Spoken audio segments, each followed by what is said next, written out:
Gumulantang sa buong Sansinukob ang pinaka-eskandalosong revelasyon na yayanig sa bawat hibla ng ating kasaysayan at tila isang tsunami na tatangay sa buong bulwagan ng Senado ngayong gabi.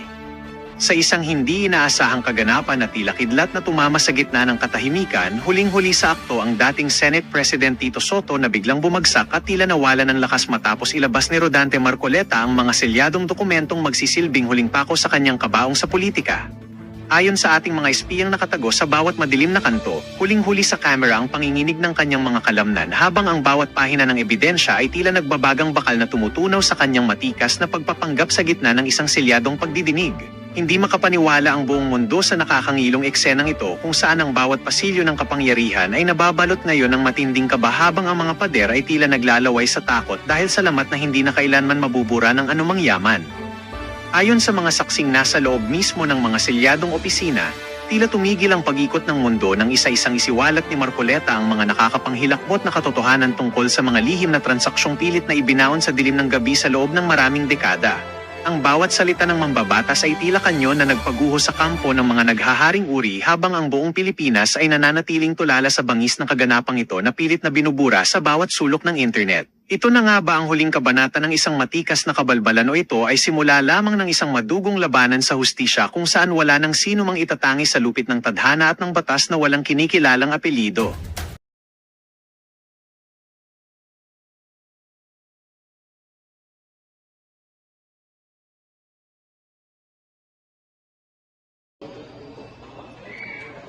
Ganahan na si Atty. Guanzoy, kay ganahan na siya magkabinete.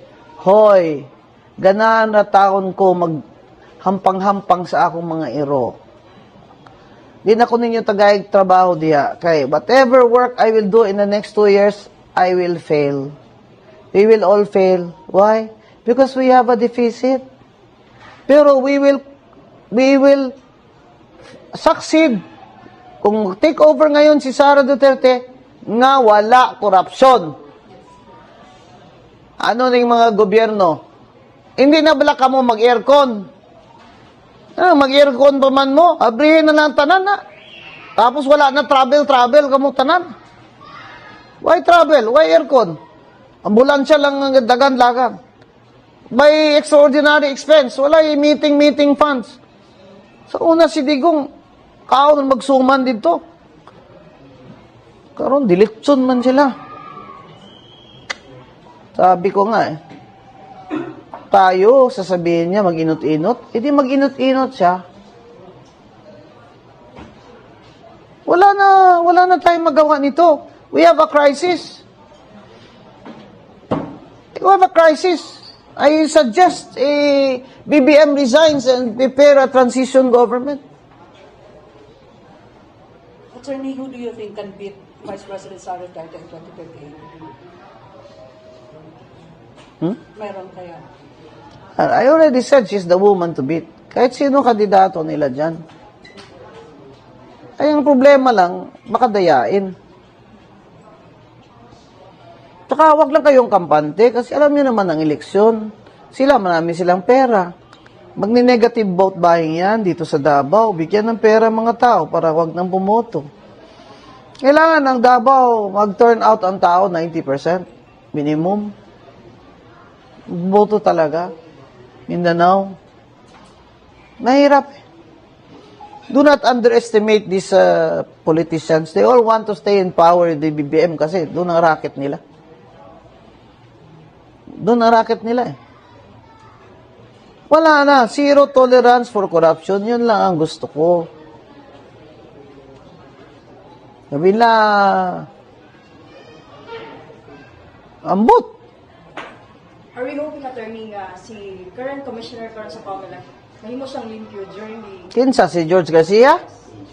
Palingkod maganin niya si Yeda Romualdez as nominee disqualified na, 4th term na.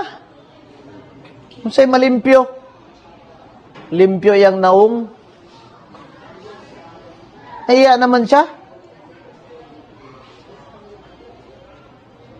Hinintay talaga nila akong mag-retire eh. Diba? Kasi di-disqualify ko talaga si Bongbong. Because he was convicted 2 times for tax evasion, diba? Puro kayo bayaran daw natin ang tax. Bayaran muna ni Bongbong yung 203 billion estate tax sa Marcos estate. Bayaran niya muna yung income tax na he was convicted for. Tapos tayo, pag hindi daw tayo nagbayad ng tax, ikukulong daw tayo. Kung 5 million pala kami, hindi magbayad ng tax, ikulong nyo kami. Saan nyo kami ikukulong? Pasakyonin mo kami barko, dito mo ikulong sa barko. I will recruit. Example lang ha, example lang. Anong klaseng statement yan from the government? Ikulong nyo kami lahat pag hindi kami nagbayad. Kung mag-civil disobedience sa mga tao, this is real. This also happened during the Ferdinand Marcos term. Nag-civil disobedience sa mga, imagine the inflation rate during martial law was around 70. Ngayon, ang 100 pesos mo, it's only worth 73 pesos. 73 pesos. It's not 100. That's why, dapat ang tatakbo ngayon with Sara Duterte are people who are honest. Who will not want power for themselves. Saka, naniniwala naman ako kay VP Sara na pag sinabi niyang zero tolerance for corruption, gagawin niya talaga. And I met her today face to face. The first time. Because the first time I met her, she was a witness in my court. She was registering hugpong. So she appeared in my court as chair of hugpong. This is the only time I met her. Kanina yung face to face. So, Attorney, ano po yung panawagan natin sa mga tao if ever na yun pa rin pong commissioner ng COMELEC and 2028 election will... Sa akin, ang panawagan ko kay Chair Garcia, sa election, mag-leave na lang siya. Mag-leave na siya kasi very low ang credibility niya. And the COMELEC will suffer. Disente naman siyang tao. Mag-leave na lang siya. I mean to say, you are not trusting anymore the credibility of the COMELEC for 2028, Senator. What do you think? I'm saying that the credibility of COMELEC now is low. Okay. And you cannot have a COMELEC like that in a presidential election. It is the duty of Chair Garcia to make sure that the people perceive the COMELEC as fair, honest, and efficient. So, my call for him, to him, is for him to, I respectfully ask COMELEC Chair Garcia to take a leave of absence Not to resign. before the campaign season starts. Not to resign, Senator. Not to resign. He doesn't have to resign. He can just take a leave. You know, if we ask him to resign, syempre he will not resign. But maybe if we ask him to take a leave, he might take a leave, di ba? Kasi, saka, in a highly contentious election, to be the chair of COMELEC is very dangerous. Very risky. Kung hindi manalo ang BBM gang. Attorney, na-mention mo kagalina no na when VP Sara will call your attention na pwede ka ma-appeal sa iyang slate, what if delete? Will you still support her? Of course. I already said that. Hindi na nga ako kailangang tumakbong senador eh. Kaya lang i-endorse na ko sa Cebu Alliance. Leyte Alliance also inviting me. You know, because there's no Visayan candidate for senator. They have claimed me as a Cebuano candidate. So much so that now I'm going to rent a condo in Cebu. So I will save money on hotels. I'll just rent a condo there so me and my staff can just stay in the condo. It's cheaper than staying in a hotel. And who's going to say that I'm not Cebuano if I speak Cebuano? Kapamalikas pagkari kong Cebuano. Whoa. Who is going to say I am not the Cebuano candidate ko? Ang mga taga Cebu mo yung maingon nga, sino may nagwanson may amuhang kandidato ka Cebuano? Oh. 67 years walay senador ang Negros Occidental kag Oriental since Senator Locsin. Since the Osmeñas. 10, 12 years, wala yung senador from Cebu. Yun sila, di man na siya Cebuano ba? Kabut ni mo sa imong lubot. Attorney Nay, mamahimong changes sa imong partido. Sa akong partido, amo ko'y partido. Or will you be joining? I'm very independent, day. Samukan ko aning mga partido nga diktahan na pug ko. Di ganyan kasi ganito ang partido line natin. Samuk-samuk ka mas sikat pa man ko nimo nga. I don't know if I can win as an independent candidate. I don't know. I don't know if the Baweños will support me if I run for independent and the Batsara is my president. I don't know if they'll vote for me. Ikaw, you'll vote for me pa? Kala, tagada po mo na. She still vote lagi. Are you not also joining PDP, Attorney? No, I cannot join any party for now. Remember, I was Comelec commissioner. I have some things, you know. Sinasabi ko na, wag na lang ako mag-party-party. Kasi mabuti na yung lahat ng tao kahit anong partido nila. Kung ganahan sila na ako, boto sila. Di sila ganahan na ako, ayaw. Ayaw ko na niya kay nanay. Wow, man, ingon ni mong boto ka na ako, good. Kinsa may nagpilit ni mo. Diba? What kay pilit tayo ani? Pero Sara, ta? Siyang inanay, di ko anang Ruwen ng Guanson, okay raday. Basta Sara lang kaday. Yan ang kampanya ko. Kasi wala naman tayong kasiguruhan eh. Dito malakas tayo. Sara tayo. Pagdating doon sa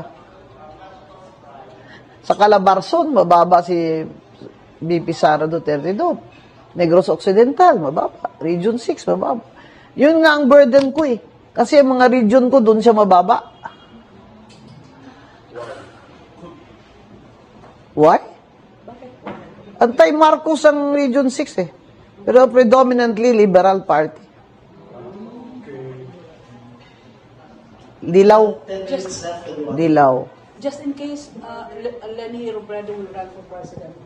I already committed to support Sara Duterte. It's too late now. But how do you describe VP Sara, Attorney? I saw her today. I told you I said in my speech. Did you listen to my speech?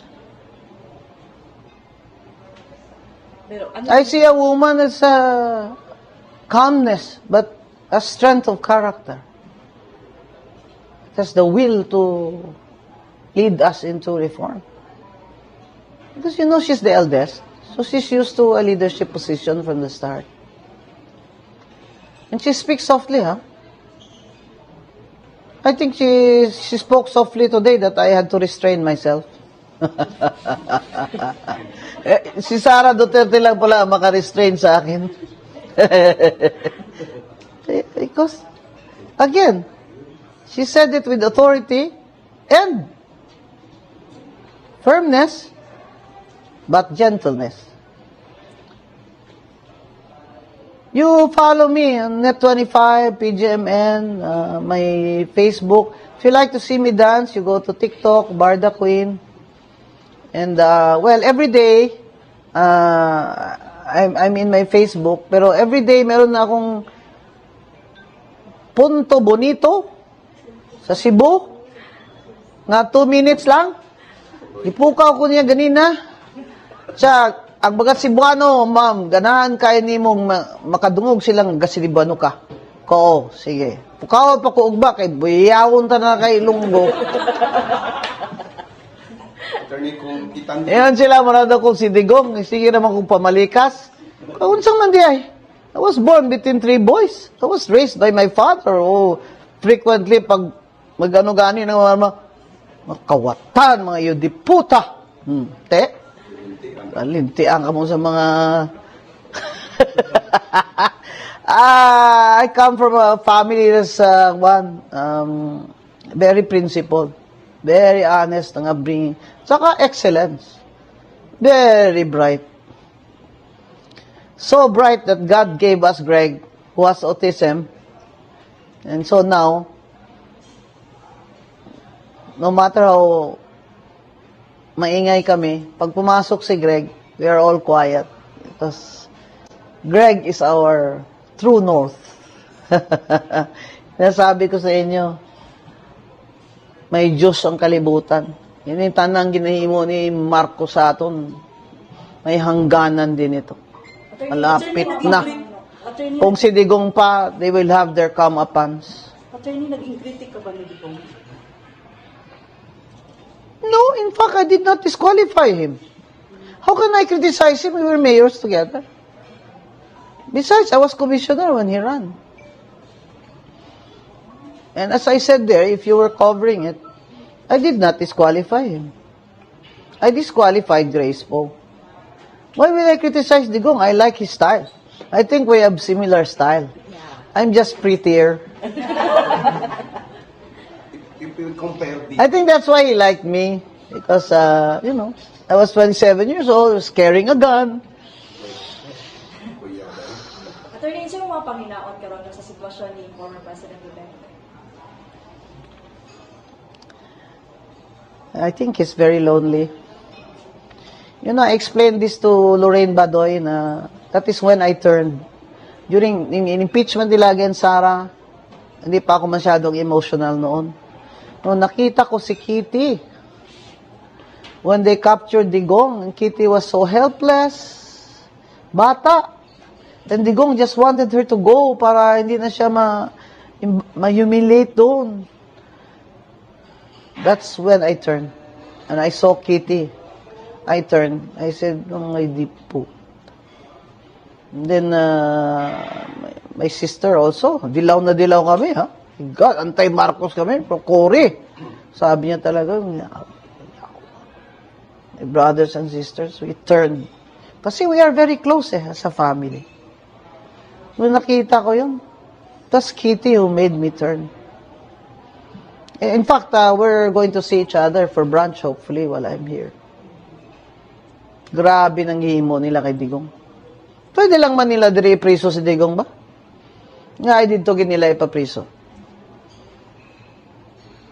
Cruel, gini, Bongbong Marcos. Cruel. Ewan ko, sino mauna sa amin mamatay? Kasi siya, pumapayat siya, ako tumataba eh. We were born in the same year. But I don't take drugs. So I look healthy. I don't take drugs. I don't gamble. I don't drink excessively. Diba? Dati, pag pinapainom ako, para hindi ako magmaoy, yan, classmate ko yan, yung attorney nandyan, no? Siya umiinom ng baso ko. Mamaya tingnan ko yun, ubus ng baso ko, sasabihin niya, Gwanson, uwi na tayo. Nakainom ka na ng marami, pero siya pala na lasing. Kasi inumin niya yan ng inumin para hindi na ako malasing. Eh kung malasing ako, basi magmaoy ba? Balo ka man ng maoy? So, I don't drink excessively. So, if you see my track record, all the work I did, I finished with excellence. I entered Cadiz. It was a third-class deficit city. I left it as a first-class surplus city. Number 1 in basic services for children. Number 1 in immunization, maternal, child care, etc. I did better than Cebu in maternal and child care. So, when I went to Harvard, I was class marshal. Hindi lang ako Edward Mason Fellow. Binoto pa ako na class marshal. Sabi ko nga, pati ba naman dito, boboto pa tayo? Sabi ng mga Pilipino, kailangan Pilipino ang class marshal. Bakit man? Para una tayo doon paglabas sa Harvard. May plug ka dito. Oh, for the honor. For the honor. Sabi ko, sige, part. May vote buying ba dito? Wala. Pakainin na lang natin itong mga kano. Wala. Tawag meeting. Ang mga Israeli, ang Chinese, ang Japanese, ang mga Japanese students, dato man, sige golf. Oh, we don't know how to cook. Okay, you treat them to dim sum. Mga kano ni, mga voters, you treat them. You explain why I should be class marshal. Daog lagi. Kaya mga kano, ganahan, mga kayo mukhaon. Mga Indonesian, luto Indonesian. Yung mga BIR na Deputy Commissioner, kusinero ko lang yun. Isang classmate ko ngayon, Father President na sa Ateneo, Father Bobby Yap. Everything that I was tasked to do, I did finish excellently. I finished in the number 6 in my class. I was even number 3, but I joined my sorority, the Delta Lambda Sigma. Finished. Always finish with excellence. Kaya, ang gusto ko lang, manalo lang si Sara Duterte. Yun lang talaga ang gusto ko. I can always serve in another capacity. I'm still healthy, still working very well and fast. I just want a president na will have zero tolerance for corruption. Okay?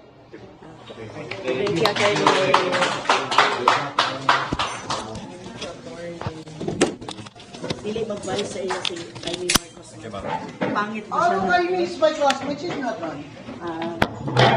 There will be no, wala nang Marcos, wala nang Marcos. Wala nang Siguradong sigurado na yan. Lahat ng mga yan, sabit yan sa flood control scandal. Ano ha?